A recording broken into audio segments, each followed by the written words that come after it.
Guys welcome to back new blog. तर आजची ब्लॉगची सुरुवात होत आहे आणि आज 2-3 दिवसापासून काही पाऊस वगैरे नाही, नॉर्मल आभाळ आहे. बाकीचं तर काहीच नाही. आपल्याला मार्केटमध्ये जायचं तेवढंच सामान आणायला. जाऊ सोबत एक आपला अजय भाऊ आहे. जाऊ आवरलं काय त्याचं.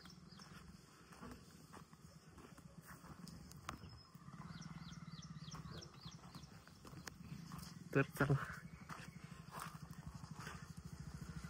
आवरलं का काय.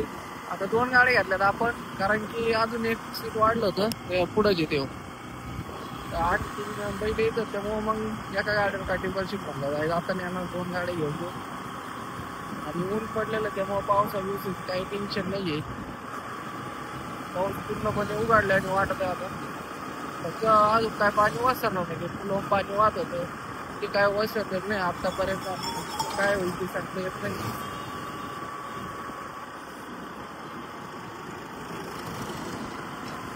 आता इथं पावसामुळे चालू ऊसाच्या ट्रक भरायचे काम आणि रस्ता एकदम मोकळा आहे. ऊन पडलेलं त्यामुळं व्ह्यू खतरनाक येतोय. मोबाईल मध्ये नसेल वाटत बरं का एवढं, पण वातावरण एकदम भारी आलंय, मस्त. तर आपलं जे काम आहे ते करून घेऊ. बाकी थोडस आता देवाला ते पण आपलं घ्यायचे ते घेऊ. बाकीचं मटेरियल घ्यायचंय, घेऊन टाकू सगळं मटेरियल आपल्याला. चला आणि बाकी करून घेऊ पुढचं काम. पुढं पोहू मग आता आपलं. सो चलो. झालं आमचं मटेरियल घेऊन आम्ही दोघं होतो. त्यात एक साईट पोहून आलोय आम्ही. बॅगा बिगा सगळ्या इथं लावून दिलं. दिसतंय का? दिसतंय.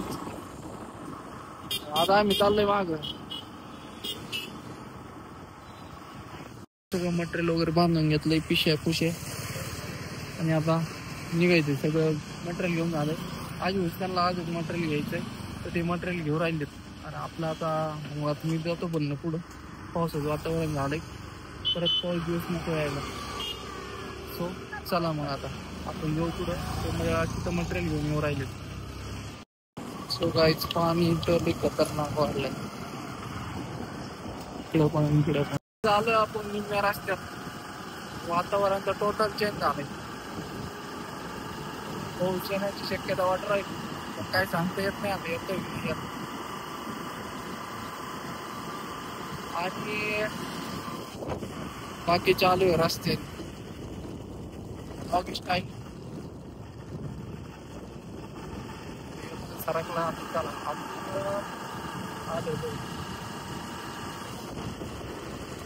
आलोय घरी. गाडी वगैरे लावली आणि बाकीचं तर काही विषय नाहीये. आता पावसा पाण्याच्या अगोदर तर आलोय, त्याची मग काय अडचण. बघू आता पुढचं नियोजन कसं करता येईल. चला.